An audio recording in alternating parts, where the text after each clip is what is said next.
Good afternoon, everybody. Kalisperas. It's a great honor for me to be speaking with you. I've heard so many great things about the Delphi Economic Forum since my arrival. And I have to say, Simeon, my congratulations, because it's actually even better than I expected. And it really is a superb forum. Very much looking forward to our discussions. I thought to begin with, since there's been a lot of speculation about Trump administration policy, including in some of Alexis's interviews, I would start with a few words about the importance of our transatlantic relationships, and in particular, our relationship with Greece. When we talk about the United States' modern transatlantic relationship, we begin with the period immediately after the Second World War, and in particular, U.S. support for Greece. When Secretary of State George Marshall spoke at Harvard University on June 5, 1947, he committed the United States to the future of democratic Europe, setting the course for our transatlantic relationships for decades to come. Marshall observed that the United States should do whatever it is able to do to assist the return of normal economic health in the world, without which there can be no political stability and no assured peace. The United States had already provided limited financial aid to Europe, including Greece, in the aftermath of World War II. But Marshall's speech launched the European Recovery Program. 70 years ago, the Marshall Plan assisted 16 nations and provided over $12 billion, about $120 billion in today's money, in financial aid, $2 billion of which went directly to Greece. This assistance sparked broad economic growth and helped reestablish European prosperity. To me, this little history lesson is an example of the United States at its most generous. But history has also proven that this was one of the United States' wisest investments. This investment led to the growth of the European coal and steel industries and began to shape what would eventually become the European Union. This partnership between the US and Europe was the foundation for the strong transatlantic alliance we enjoy today. And I'm very much looking forward to celebrating the 70th anniversary of the Truman Doctrine and the Marshall Plan this spring, a truly pivotal moment in our relationship with Greece. The investment I just spoke about laid the groundwork for the explosion of trade between the European and the United States. Today, EU countries are one of the largest export markets for US goods and services. EU and US investments drive the transatlantic relationship, contributing to growth and jobs on both sides of the Atlantic. The transatlantic relationship also defines the shape of the global economy as a whole. Practically every other country in the global economy has either the EU or the United States as its largest trade and investment partner. Together, the EU and the US economies account for about half of world GDP and nearly a third of global trade flows. These statistics show the degree to which the relationship between the EU and the United States matters to shared economic prosperity. And the United States' dedication to our EU partners remains unchanged. As Vice President Pence emphasized during his trip to Brussels, the United States remains strongly committed to continued cooperation and partnership with the EU. He underlined that whatever our differences, our two countries share the same heritage, the same values, and above all, the same purpose: to promote peace and prosperity through freedom, democracy, and the rule of law. And to these objectives, we will remain committed. These core democratic values will always be at the heart of our transatlantic relationship. They ground and sustain our political and economic partnership. My 3 years as ambassador in Ukraine impressed upon me the extraordinary power of these democratic values and the importance of our collaboration with the EU to defend our democratic space with our military and security cooperation. Our security ties, specifically our NATO alliance, sets the tone for our transatlantic relationship.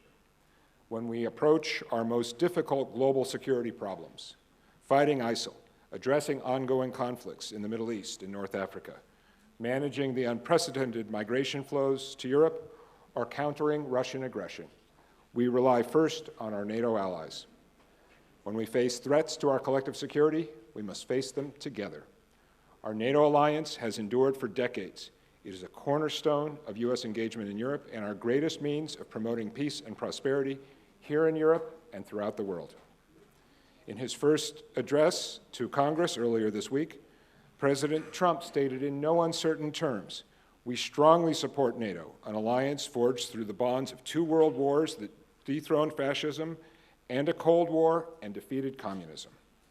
The Vice President also made clear during his speeches in Munich and Brussels 2 weeks ago that the Trump administration strongly supports NATO and our transatlantic alliance. Defense Secretary Mattis spoke about the United States' resolute commitment to NATO during his visit to Brussels, commenting that NATO is the fundamental bedrock for keeping the peace and defending the freedoms we enjoy today. Today's complex challenges require a strong and enduring alliance. Whether we are dealing with the scourge of terrorism or holding Russia accountable for acts of aggression, we are at our best when we cooperate with our transatlantic partners. When the United States and Europe work together, we can accomplish much more than either alone. The United States' enduring commitment to the European Union and NATO is especially relevant when we talk about the United States' partnership with Greece. Greece is on the front lines of Europe's biggest strategic challenges, with far-reaching ramifications for the EU, NATO, and the United States. In his remarks reiterating his strong support for NATO, President Trump also stressed that our partners need to meet their financial obligations. I want to commend Greece, one of only 6 countries in the NATO alliance currently meeting their defense spending commitments under Article 3. To consistently meet these obligations, despite domestic challenges, shows Greece's commitment to collective defense. U.S. bilateral cooperation with Greece at Suda Bay plays a particularly critical role in supporting our common goal of achieving regional security. I made my 3rd visit to Suda Bay this week when the USS George H.W. Bush stopped there for repairs and replenishment. I heard from Greek government officials how much they appreciated the economic injection from the carrier's visit. But I also heard from the ship's captain how much he valued the support from his Greek counterparts and Suda Bay's unique strategic location, which allowed the carrier to make a port stop without missing a beat in her operational activities against ISIS. It is no exaggeration to say that these important regional security missions in the Mediterranean and Aegean simply would not be possible without our Greek partners. We deeply value our partnership at Suda and remain committed to building on what we have already accomplished together.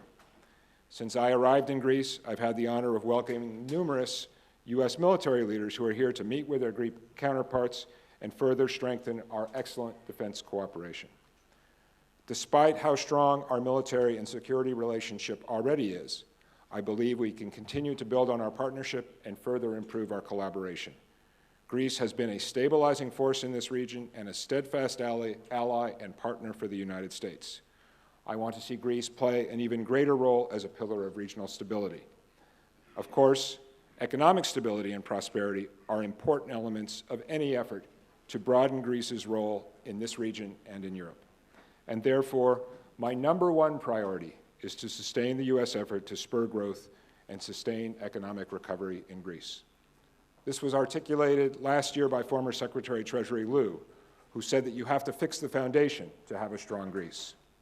As Greece demonstrates its commitment to reform and builds additional trust with its creditors, I am convinced that new investments, both by foreign investors and domestic ones, will buoy the economy and create new jobs. The United States wants to help Greece's economy grow. We are eager to see U.S. companies expand their existing investments here in Greece and to invest in new ventures.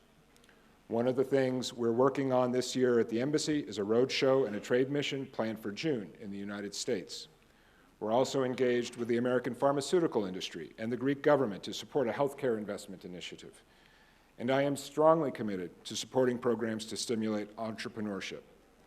I was reminded by meetings this past week with the startup community in Thessaloniki and with scientific pioneers at the Foundation for Research and Technology in Heraklion that there is much more happening in Greece's knowledge-based economy than most people recognize. I am committed to leveraging the U.S. Embassy to support this startup ecosystem, to offer young Greek entrepreneurs exposure to U.S. counterparts, and to share lessons from the small and medium enterprises that are the backbone of the U.S. economy. The United States also strongly supports Greece's efforts to build its energy connections with Europe. Projects such as TAP, the Bulgaria-Greece Interconnector, Revithusa, and the proposed FSRU near Alexandroupoli all help cement Greece's critical role in transforming the energy security of Southeast Europe and will help drive economic growth in the years ahead. Those are some of the specific initiatives that are a priority for me. More broadly, though, the U.S. government will continue to work with our European allies and the IMF to help Greece emerge from its long economic crisis as a strong and stable member of the European Union. A strong, united European Union promotes our common goal, set out by Vice President Pence, of promoting global freedom, democracy, and the rule of law. Whether we're looking at our shared security interests in Europe, economic opportunity for all of our peoples, migration challenges, energy security, or trade and investment, it is clear that the transatlantic relationship between the United States and its European allies and between the United States and Greece is as crucial as ever to our collective prosperity. The last 70 years have demonstrated the U.S. commitment to those relationships. A strong partnership with Europe is the starting point for almost everything else the U.S. wants to accomplish around the world. And I'm confident that this principle will remain unchanged in the years ahead. Thank you again for inviting me. I look forward to talking about some of these issues with the distinguished group assembled here and learning from all of you as I continue my mission to build the strongest possible alliance between Greece and the United States. Ευχαριστώ πολύ.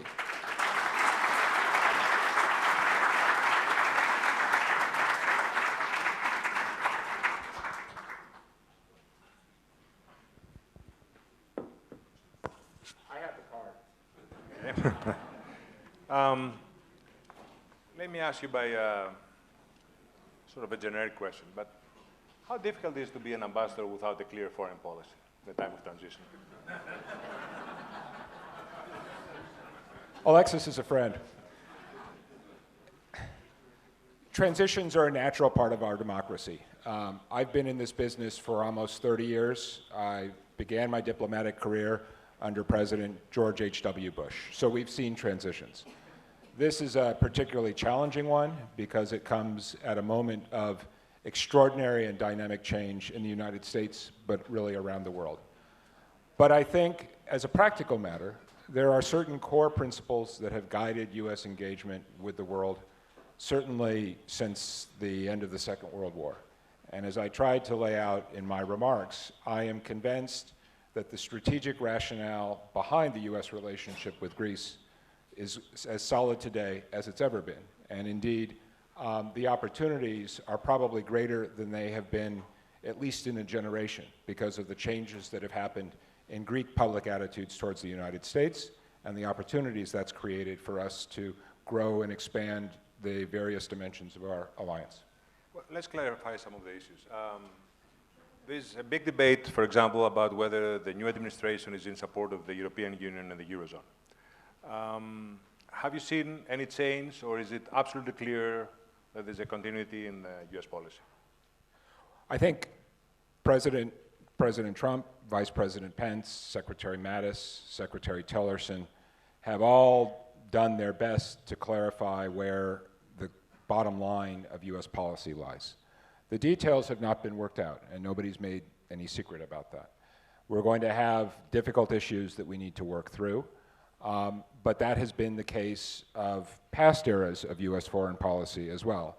You and I, Alexis, we're old enough to remember the era of Secretary Rumsfeld and the debate between old Europe and new Europe. So we have been down this road before, and we have found in every single case previously that at the end of the day, our strongest and most important relationships in the world are the relationships with our transatlantic allies, which rest on an immovable foundation of shared democratic values. Now, another issue that has been an issue of a matter of debate here is that there might be a change of U.S. policy within the IMF framework, that the new administration wants the IMF to depart Europe, perhaps to leave the Greek program, and so on. Have you seen a change in that? Short answer is no. I've seen lots of speculation in the Greek press about a dramatic change, but as a practical we get paid for that, so. Yeah, but as a practical matter, we've had our Secretary of Treasury for a little more than a week now, and there has not been an indication that you're going to see a dramatic change in policy. What you have seen is the beginning of a very healthy dialogue between the Greek government and the new administration around these issues. You know, one of the things I've learned in my diplomatic career, much at the level of political leaders, so much depends on individual relationships and trust. The fact that Euclid Tsakalotos was able to pick up the phone and call Jack Lew at difficult moments, or that Vice President Biden could get on the phone with Prime Minister Tsipras or Prime Minister Samaras, and those kind of relationships are what characterize our most intensive diplomatic partnerships. So I'm eager to see those channels reestablished. That process is already beginning. Your paper has reported some of those efforts. There have been other calls between the White House and senior Greek officials that have not been reported, but they're all part of building this baseline of trust and confidence in a relationship in which, at the end of the day, the United States has a strategic interest in Greece's success, which was the point that I tried to make in my opening remarks. One thing which is happening, which is a typical Greek ritual, is that there are many people around town who claim to speak on behalf of a cousin of somebody who knows the chief of staff, and so on. Are you worried about those mixed or even false signals? Well, some of those people are in the room, so I don't want to characterize it one way or another. I will just say, first of all, it's very clear the diaspora is a source of strength in the U.S.-Greek relationship. I will say, and this is a comment made with love, I have never been involved in a bilateral relationship where when my diaspora friends say we, I'm not quite sure whether they mean we, the Greeks, we, the Americans, or we, the Greek Americans in New Jersey. And I think that just characterizes the unique aspect of this diaspora, which is that it circulates, which is healthy. And I think, again, it is a force multiplier for me in my bilateral relationship. Andy and some of the other representatives of the diaspora community who are here today are very focused on a point which I think is sometimes lost in Greek official circles, which is that we have a system of checks and balances in the United States with a very important, very strong Congress, which takes seriously its prerogatives in foreign affairs. Having gone through the Senate confirmation process twice, I am constantly reminded of that. And the diaspora is a fantastic force multiplier in terms of engaging the Congress, because members of our House and members of the Senate are very responsive to their diaspora constituents. So I don't worry about this too much. I think the key is to recognize that in Greece, as in our strongest bilateral relationships, there are two levels. There is the official conversation, what happens when I go to the foreign ministry or when Ambassador Lalakos goes to the State Department or the White House. But just as important is the people-to-people relationship. And that's why one of my priorities in this job has been to get out of Athens, to meet the people of Greece, and to try to engage the people-to-people aspect of our partnership. Let's move into the military security dimension. There's a lot of talk about Suda and the role it's playing in the war against ISIS and all this. Is Suda a simple sort of transportation, logistics hub, or is it much more important to U.S. as an asset? Well, I would say the most important thing of all is Greece's status as a NATO ally. We have a pledge to defend each other, which is immutable and absolute. And that is the most important aspect of the relationship. We are fortunate to have a series of Greek military leaders right now, led by Admiral Apostolakis, who are strongly committed to their counterpart relationships in the United States, and where there is a great deal of respect from U.S. counterparts, from General Dunford, General Scaparati in European Command, General Hodges from Army Europe, who was just with me in Thessaloniki, Admiral Howard from Sixth Fleet. So we've got a very thick set of military partnerships. You know, we are committed to fight together, to work together, and to defend each other. Suda, as a practical matter, is much more important today than it would have been a few years ago because of geopolitics. And I don't have my slide to put up behind me, but I have a Venn diagram that outlines the three major challenges that NATO is dealing with right now. And one emanates from North Africa and Libya, another emanates from Syria and the Eastern Med, and the third emanates from Russia. And Greece is the one place where the three circles of that Venn diagram come together. And the other day we saw you with a bunch of Black Hawks arriving in Thessaloniki. That was the first, I think, right, in Greece, since the Kosovo War at least? Yes. And what was this all about? So this was about Army Europe demonstrating flexibility, responsiveness. These were helicopters which came from the 10th Combat Aviation Battalion in Fort Drum, New York. There was a simultaneous deployment into the Baltics, other material that was brought into Germany. It was about demonstrating deterrence and flexibility. But it was very important, I think, as a reminder of the strategic importance of northern Greece, that this is a corner of geography that has played a historically important role. It is a gateway to the Balkan region. It is also Greece's gateway to the Black Sea region. I was very impressed, first of all, by the tremendous support that we had from the Hellenic Armed Forces, also from the Thessaloniki port, but also from the government. Very supportive message from Governor Kostas and the other authorities in northern Greece.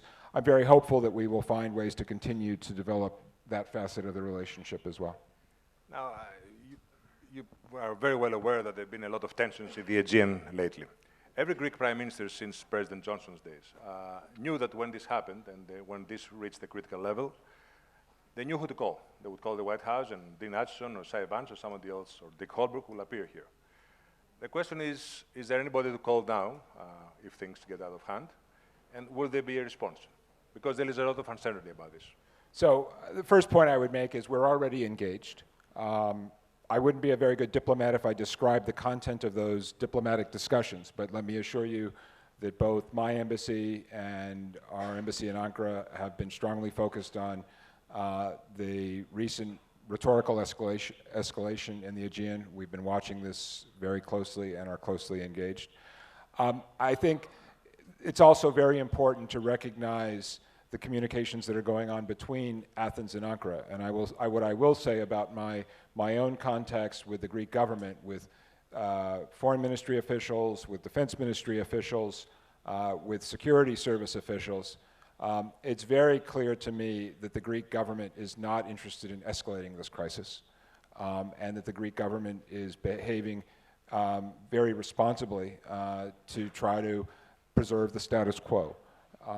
And I would also note, I would single out in particular the role of Foreign Ministry Secretary General Paraskevopoulos, who has been intensively engaged with his Turkish counterparts. Those are very, very important conversations, and I hope they continue.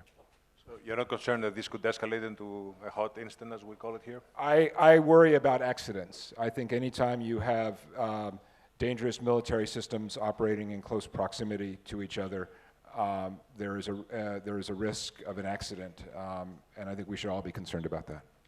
No, one of the things that angers many Greeks is that traditionally, State Department has taken a very equally distanced, let's say, approach towards the Greek-Turkish disputes. Do you think it would be more productive, perhaps, if there was more discouragement of the Turkish kind of aggressive behavior?